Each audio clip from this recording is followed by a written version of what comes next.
팀 켈러 목사님께서 45년 동안 목회를 하면서 많은 사람들이 인생의 큰 전환점을 맞이하는 순간을 보게 되었는데, 그때가 언제인가를 보니까 결혼을 할 때, 그리고 결혼해서 아이를 낳을 때, 그리고 사랑하는 사람이 죽음에 이르게 될 때, 그리고 본인이 죽음에 이르게 될 때, 죽음 앞에서 사람들이 마음이 열려지게 되고 하나님을 찾게 되더라는 것입니다.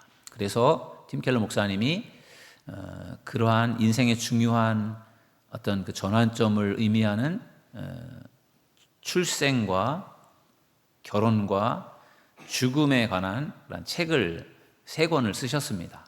그 책을 가지고 이번 특별 새벽 기도 기간 동안에 제가 7번에 걸쳐서 말씀을 전했습니다. 아마 몇 년 전에 저희 친구 목사들과 같이 이 책을 읽고 나누었던 그러한 책인데, 이번 특별 새벽 기도회를 통해서 한번 나누고 싶은 마음이 들어서 저도 다시 책을 읽고 나름대로 소화를 해서 여러분들에게 같이 나누는 시간을 가졌는데, 아무래도 다시 한번 좀 정리가 필요하지 않겠나 그런 생각이 들어서, 또 새벽 예배 참석하지 못하신 분들, 이거는 온라인으로 영상으로 남지가 않기 때문에 그래도 조금 더 한번 말씀을 좀 나누고 싶은 그런 생각이 들어서 그동안에 전했던 말씀을 좀 핵심만 좀 정리해서 다시 오늘 나누려고 말씀을 좀 준비했습니다. 인생의 참 의미, 출생과 결혼과 죽음에 관한 말씀인데요. 3가지에 대해서 다시 한번 나눌 때 하나님께서 우리에게 은혜를 주실 줄 믿습니다. 첫 번째는 출생입니다. 출생, 태어남이라고도 할 수 있겠죠. 출생에는 크게 2가지 출생이 있는데, 하나는 육신의 출생, 그리고 하나는 영적인 출생입니다. 우리는 모든 사람은 이 세상에 부모님을 통해서 이 세상에 육신적으로 출생이 되죠. 저도 그렇고 여러분들도 그렇고 다 부모님을 통해서 이 땅에 태어났습니다. 모든 사람은 다 첫 번째 출생을 하게 됩니다. 그런데 중요한 것은 2번째 출생에 관한 것이죠. 그래서 우리는 그 2번째 출생을 영적인 출생이고 거듭남이라 그렇게 말을 합니다. 육신의 출생, 첫 번째 출생은 모든 사람들이 하는 것이지만 2번째 출생은 아무나 하는 게 아닙니다. 예수를 믿는 사람, 예수님을 믿고 예수님을 마음에 영접한 사람들이 거듭나고 영적으로 2번째 출생을 하게 되는 것입니다. 어느 날 유대인의 관원이 밤중에 남의들 눈치를 피해서 예수님을 찾아왔습니다. 예수님을 찾아와서 예수님에게 뭔가 배우고 싶은데 자신의 신분과 지위가 있으니까 밤에 몰래 예수님을 찾아온 겁니다. 그리고 예수님에게 이제 궁금한 것들을 묻고 대화하던 중에 예수님께서 그 니고데모에게 사람이 거듭나지 아니하면 하나님의 나라를 볼 수 없느니라, 이런 말씀을 들려줍니다. 그때 이 니고데모는 거듭난다라고 하는 것에 대해서 이해를 못하고 있었습니다. 그래서 그것에 그냥 말 그대로의 의미로 거듭난다, 다시 난다, 그래서 어머니 뱃속에 다시 들어갔다 나와야 하나님의 나라를 볼 수 있는 겁니까? 이렇게 예수님에게 질문을 하는 걸 보면은 그는 거듭나는 것이 무슨 뜻인지를 모르고 있었습니다. 그때 예수님께서 니고데모에게 가르쳐 주신 말씀이, 사람이 물과 성령으로 거듭나지 아니하면 하나님의 나라에 들어갈 수 없다, 이렇게 예수님께서 말씀을 해 주셨어요. 거듭난다라는 것이 무엇인가? 엄마의 뱃속에 모태에 다시 들어갔다 나오는, 그건 불가능하지 않습니까? 그게 아니라 영적으로 2번째의 어떤 그 태어남에 대해서 예수님께서 말씀을 해주신 것이고, 그 2번째 태어남이라고 하는 것은 물과 성령으로, 예수님을 믿고 세례를 받고 예수님을 믿고 성령을 받는, 그걸 통해서 하나님의 자녀로, 영적인 자녀로 다시금 출생하는 그 거듭남을 경험할 때 그 사람이 진짜 하나님의 나라를 볼 수 있고 하나님의 나라에 들어갈 수 있다는 것을 예수님께서 가르쳐 주셨습니다.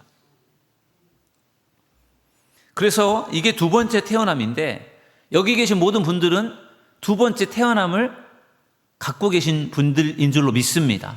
영적으로 태어나서 영적으로 거듭난 사람들인데 두 번째 태어나서 거듭난 사람들에게는 몇 가지의 특징이 있습니다. 과연 여러분들은 거듭난 자로서의 이러한 특징이 여러분들에게 있는지 여러분 자신을 한번 돌아보십시오. 어떤 특징이 있는가 하면요, 새로운 감각을 갖게 된다는 것입니다. 사람에게는 오감이라는 것이 있습니다. 보고 느끼고 맛보고 뭐 이런 느낌에 대한, 듣고, 그런 오감이라고 하는 감각이 있는데 그런 오감과는 또 다른 하나의 새로운 감각이 생기게 되는데 그것은 일종의 영적 감각이에요.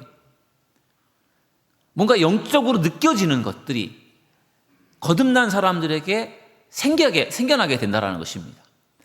거듭나기 전에는 성경을 읽어도 무슨 뜻인지 이해가 안 되었고, 성경을 읽어도 졸음만 오고, 그게 달고 나에게 정말 단 설탕처럼 달게 그렇게 느껴지지가 않았는데, 거듭나고 성령을 받고 나니 성경 말씀이 다르게 느껴지는 것입니다. 정말 더 사모하는 마음이 생겨나고 그 말씀이 내게 막 은혜가 되고, 그렇게 되는 중요한 이유는 거듭났기 때문에 그런 영적인 감각을 갖게 되었기 때문인 줄로 믿습니다. 설교 말씀을 들을 때에도 설교 말씀이 귀에 쏙쏙 들어오면서 막 은혜가 되고 그것이 기쁨이 되는 그러한 이유는 거듭난 사람이기 때문인 줄로 믿습니다. 그게 거듭난 사람에게 나타나는 새로운 감각이에요. 영적 감각을 갖게 되어서 영적인 말씀의 은혜가 되는 것입니다. 두 번째, 거듭날 때는 새로운 정체성을 갖게 된다는 것입니다. 우리는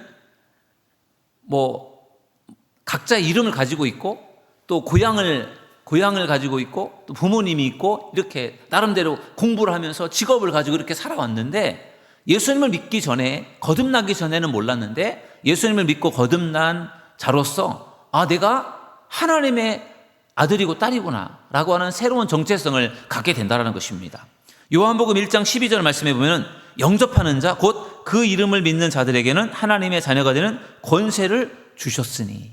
아멘. 예수님 믿고 예수님을 영접하고 거듭난 자로서의 삶을 살아가는 사람들은 나는 하나님의 자녀다, 하나님은 나의 아버지가 되시고 나는 하나님의 자녀다라고 하는 그런 정체성을 갖게 된다는 것입니다.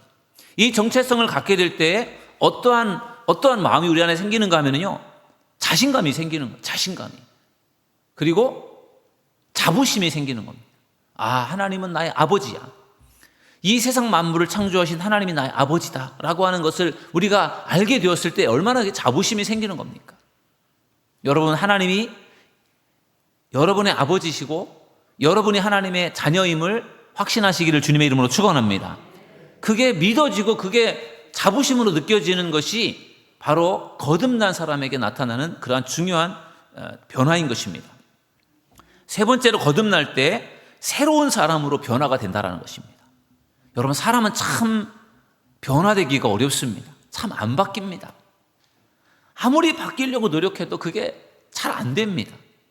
정말 작심삼일이라고 내가 이렇게 살면 안 되지, 난 앞으로 이렇게 살 거야 라고 그렇게 마음을 먹고 바꿔보려고 변화되려고 애를 써도 잘 안 되는 게 참 많습니다. 그런데 하나님이 바꿔주시면 바뀌는 줄로 믿습니다. 예수님 믿고 정말로 변화된 그런 사람들을 우리가 볼 수 있지 않습니까? 여러분들도 아마 예수님 믿고 달라진 부분들이 있을 거예요. 니고데모라고 하는 사람이 바로 예수님을 통해서 변화된 사람이에요. 그가 예수님을 처음에 만나러 왔을 때, 거듭남이 뭔지를 모를 때는 밤중에 몰래 왔어요. 예수님 만나러.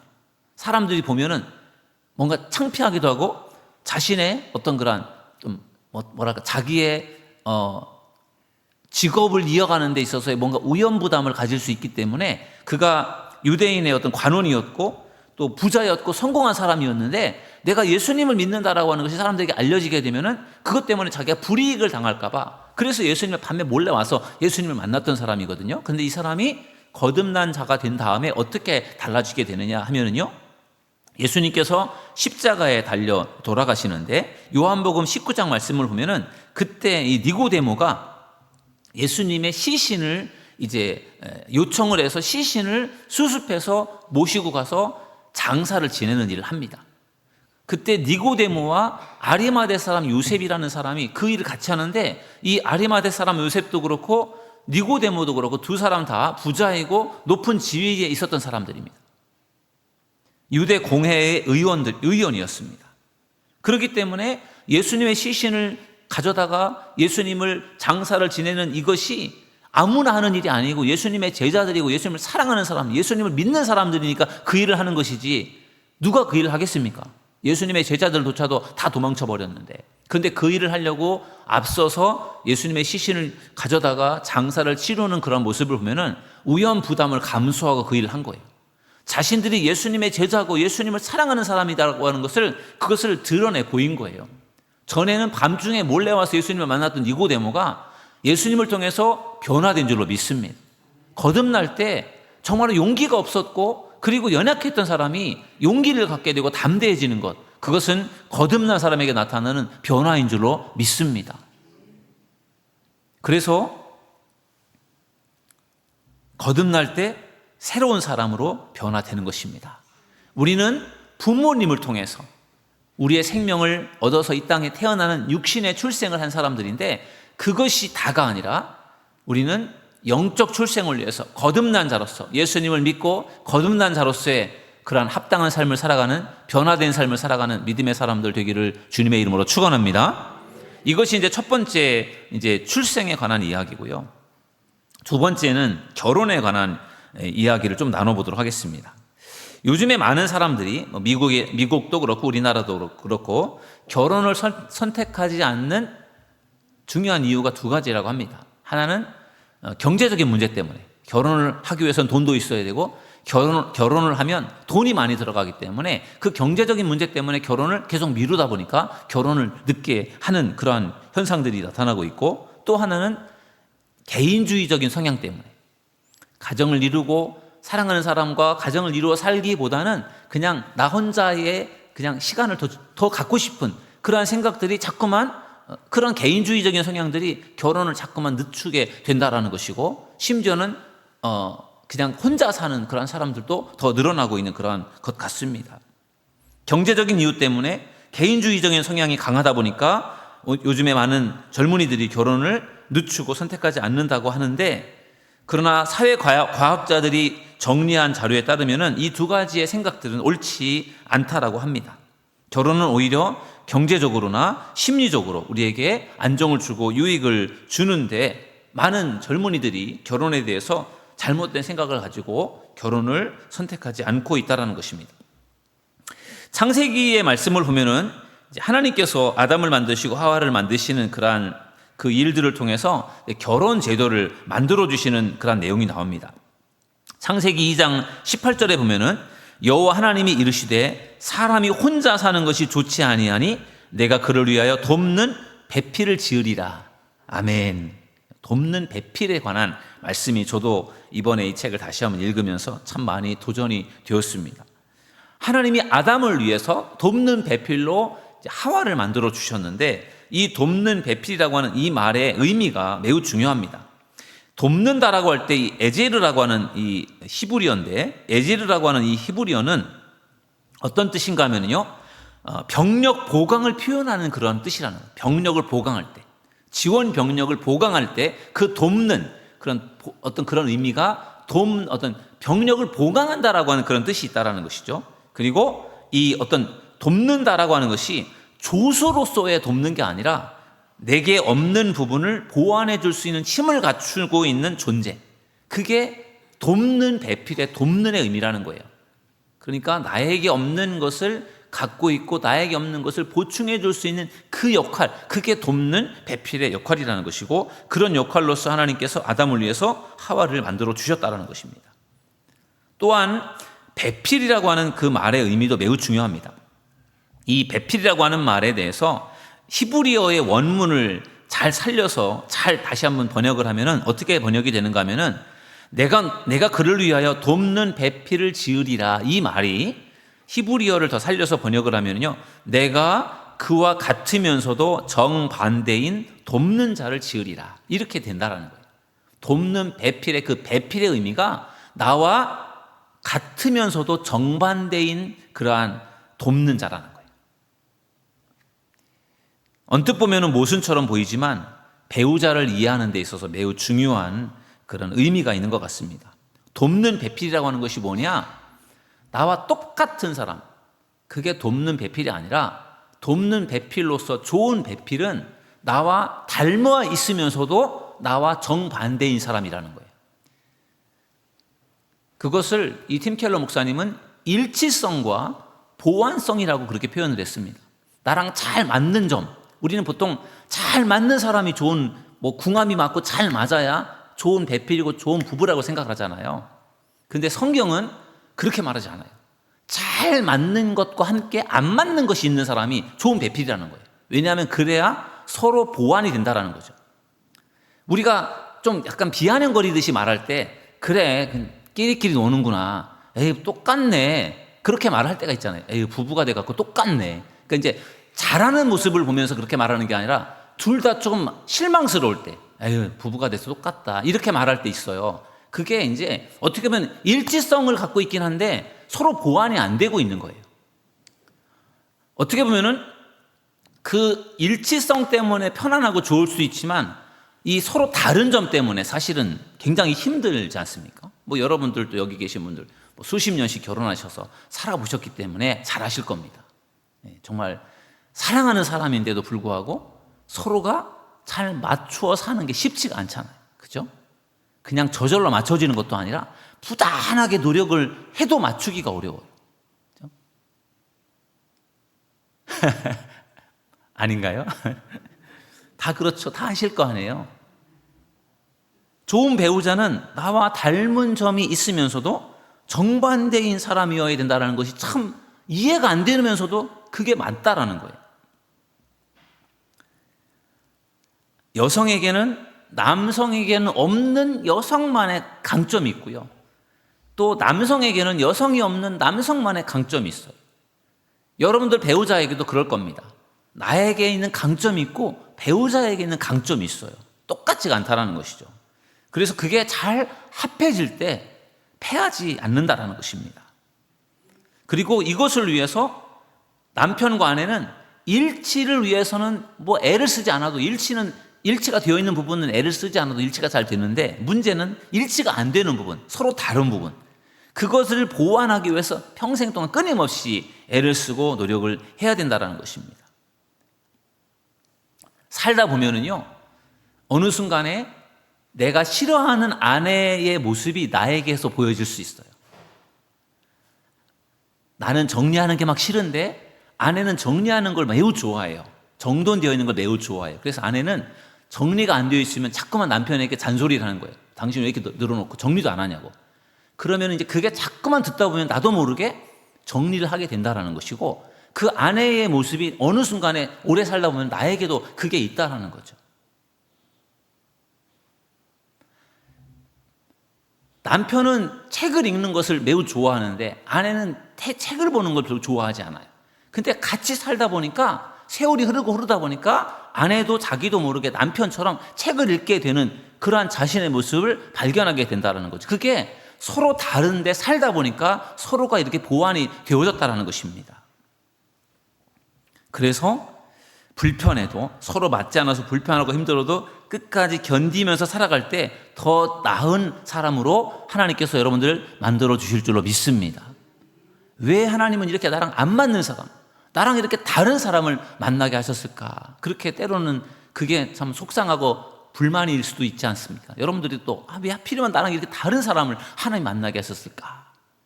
그렇게 생각하실 수 있겠지만 아닙니다. 여러분들이 정말 필요해서 여러분들 하나님께서 만나게 하신 줄로 믿습니다.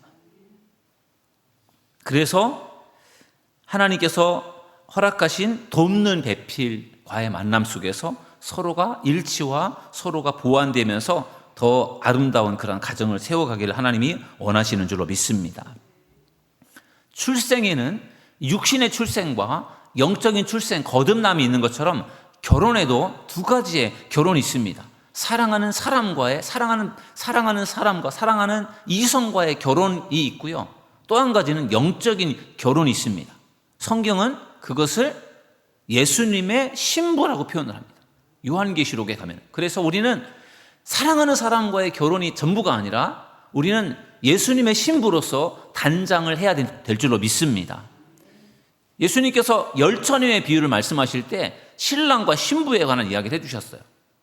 그래서 신부가 10명의 열처녀가 신부가 있는데 5명의 처녀는 슬기롭고 5명의 처녀는 미련한 그 처녀에 대한 이야기를 하시면서 신랑을 만나러 그 신부들이 신랑의 집으로 가는데 그 슬기로운 5처녀는 등잔과 함께 여분의 기름을 준비했고, 그리고 미련한 5처녀는 등잔에 있는 기름만 준비했지 여분의 기름을 준비하지 않아서 신랑이 더디어 오는 바람에 신랑을 기다리다가 그 기름이 다 떨어지는 바람에 미련한 5처녀는 신랑을 맞이하지 못하잖아요. 그러나 슬기로운 5처녀는 신랑이 늦었어도 신랑을 준비할 수 있는 기름을 준비하고 있었기 때문에 신랑을 만나서 혼인잔치에 들어가는 그 이야기를 우리는 잘 알고 있는데, 그것이 바로 신부로서 단장되어지는 그러한 모습인 것입니다. 우리가 주님의 신부로서, 예수님의 신부로서 잘 단장이 되는 것, 이 땅에서 우리가 준비해야 될 아름다운 모습인 줄로 믿습니다. 그것을 성경은 우리에게 준비하라고 말씀하고 있습니다. 신부로서 좋은 예수님의 신부로 잘 준비되는 믿음의 사람들 되기를 주님의 이름으로 축원합니다. 마지막 3번째는 죽음에 관한 이야기를 좀 나눠보려고 합니다. 팀 켈러 목사님이 45년 동안 목회를 하면서 죽어가는 사람들과 많은 시간을 보냈고, 그러면서 알게 된 것은 죽음에 이르는 사람들의 마음속에 어떠한 생각이 강하냐, 후회하는 마음이 많더라는 거죠. 내가 왜 이렇게 살았을까? 다 그럴 것 같아. 후회하는 마음이 많답니다. 난 정말 잘 살았다, 난 후회하지 않는다, 이렇게 말할 수 있는 사람이 얼마나 될까요? 많은 사람들이 내가 참 왜 이렇게 살았을까 후회를 합니다. 그런데 많은 사람들이 후회하는 것과 함께 또 한 가지 마음을 갖는데, 그게 뭐냐면 두려움이라는 거예요. 두려움. 죽음에 가까운 사람이 내가 잘못 살았어, 이렇게 후회만 하는 게 아니라 죽음이 가까울수록 마음의 두려움을 느낀다는 거죠. 내가 지은 죄가 많아서 내가 죽어서 지옥 가면 어쩌지?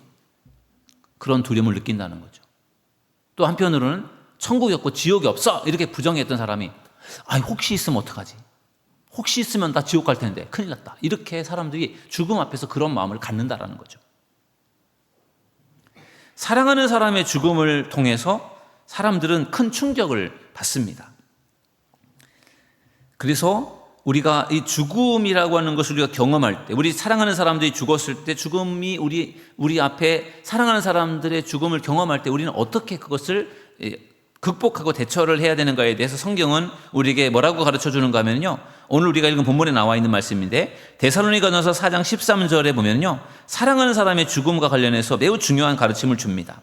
뭐라고 말씀하고 있는가? 13절에 보면은 소망 없는 다른 이와 같이 슬퍼하지 않게 하려 함이라. 이중부정으로 되어 있는데, 이것을 이중부정이라는 얘기는 강한 긍정이에요.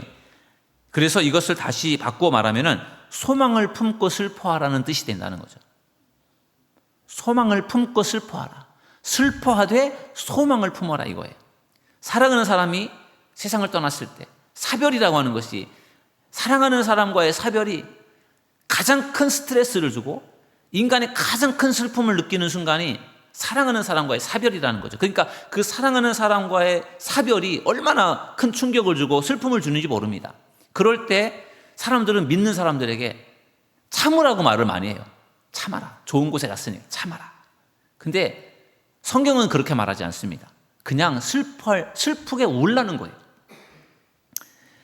회의론자라고 하죠. 회의론자들은 죽음에 대해서 슬퍼한다고 아무것도 달라지지 않는다, 그러니까 울어봤자 아무 소용이 없다, 그렇게 말하는데 성경은 그렇게 말하지 않습니다. 성경은 뭐라고 말하는가 하면요, 로마서 12장 15절에 보면은 우는 자들과 함께 울라, 이렇게 말하고 있어요. 우는 자들과 함께 울어라. 예수님도 죽은 나사로의 집에 가셨을 때 예수님도 눈물을 흘리면서 우셨어요. 예수님께서 잠시 후에 그 나사로를 다시 살리실 것을 예수님 다 알고 계셨어요. 그런데 그럼에도 불구하고 그 죽은 나사로의 집에서 예수님 울었단 말이에요. 우는 사람들과 함께 울어주는 것, 그것이 그 우는 사람들의 마음을 위로하는데 얼마나 큰 힘이 되는지 모릅니다. 정말 그 유족들의 그 마음을 어떻게 알겠습니까? 저도 목회를 하면서 장례식을 진행하면서 많은 예배를 드리고 위로하고 그랬지만 저희 아버지가 돌아가시고 제가 아버지가 돌아가신 유족으로서 그 아버지가 돌아가신 것을 경험하고 보니까 그 유족의 마음이 훨씬 느껴지더라고요. 아, 이런 거구나. 그래서 더 그 슬픔을 당한 유족들을 위로하는데 제가 더 잘할 수 있게 된 것 같아요. 왜냐하면 제가 그걸 경험해 보니까. 우는 자들과 함께 울어주는 것이 얼마나 위로가 되고 힘이 되는지 모릅니다. 그러니까 슬플 때, 사랑하는 사람을 잃게 되었을 때 참지 말고 그냥 울어라, 실컷 울어라. 그것을 성경은 말해주고 있고요. 그러나 울기만 해서 될 것이 아니라 소망을 가지라는 거예요. 그렇죠? 믿지 않는 사람들은 정말 사랑하는 사람을 잃게 되었을 때 너무 슬프고 속상해서 막 울지만, 우리 그리스도인들은 울지만 그러나 소망을 품고 울으라는 거예요. 인간적인 사별 때문에 다시는 볼 수 없으니까 슬퍼서 울지만 그러나 천국이 있기 때문에, 하나님의 나라가 있기 때문에, 그분이 믿음으로 살다가 하나님의 나라에 가셨다라고 하는 것을 믿는다면 슬프면서도 하나님의 나라에 가셨기 때문에 소망을 갖게 되는 줄로 믿습니다. 그래서 슬퍼하면서도 우리가 소망을 품어야 되는 중요한 이유는 바로 그 죽은 자의 부활을 소망하기 때문에 그렇습니다.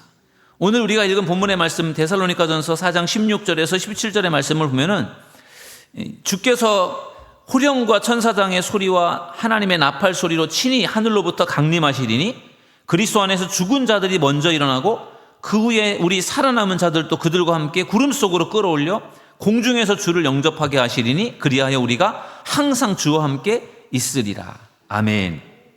이 데살로니가전서 4장 16절에서 17절의 말씀은 죽은 자의 부활에 대해서 사도 바울이 데살로니가 교회 성도들에게 권면하는 말씀인데, 그 초대교회 당시에 예수님의 이제 죽음과 부활이 얼마 지나지 않았을 때, 이 데살로니가 전서 같은 경우는 한 60년도, 70년도 경에 써졌으니까 예수님께서 30년, 33년에 예수님이 돌아가셨다고 하면은 이것이 60년, 70년에 쓰여졌다라는 이야기는 예수님이 돌아가시고 나서 얼마 안 됐잖아요. 30년밖에 안 됐단 말입니다. 그러니까 그때 살아있었던 사람들은 다 예수님의, 어떻게 보면 예수님의 죽음과 부활을 경험했던 제자들도 있고 그 소식을 진짜 친한 사람들에게 들어서 알고 있는 사람들도 있었단 말입니다. 근데 그때 예수님께서 승천하시면서 내가 다시 오겠다라고 그렇게 말씀하셨어요. 그래서 그 초대교회 성도들은 예수님께서 금방 다시 오실 줄로 생각을 했습니다. 그래서 다시 오시면 예수님을 만난다, 그런 생각을 하고 있었는데 예수님이 안 오신 상태로 사람들이 죽어가니까 예수님을, 죽지 않고 예수님을 만나야 되는데 죽으니까 그것에 대한 사람들이 실망도 생기고 두려움도 가졌던 겁니다. 그래서 바울이 그 죽은 자의 부활을 이야기해 준 거예요.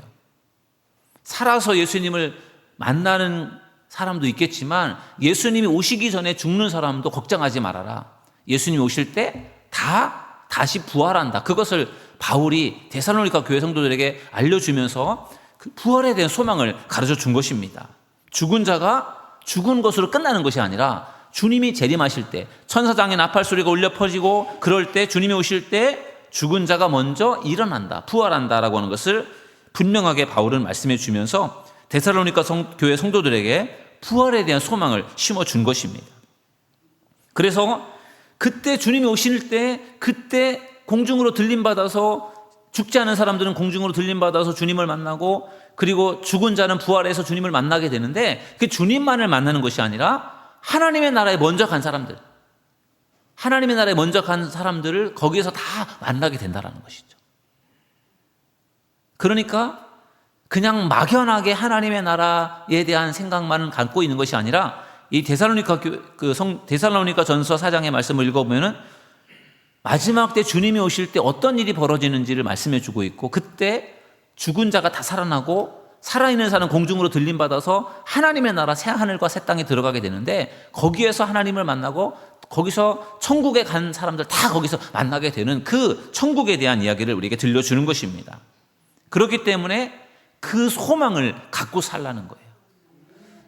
사랑하는 사람과의 사별 때문에 너무너무 슬프고 속상해서 울지만 그게 다가 아니라 그 영혼이 하나님의 나라에 들어갔고, 그리고 그 나라에 나도 나중에 가게 될 텐데 거기서 다시 만날 것이라는 것을 생각할 때 그것이 소망이 되고 그것이 위로가 된다라는 것입니다.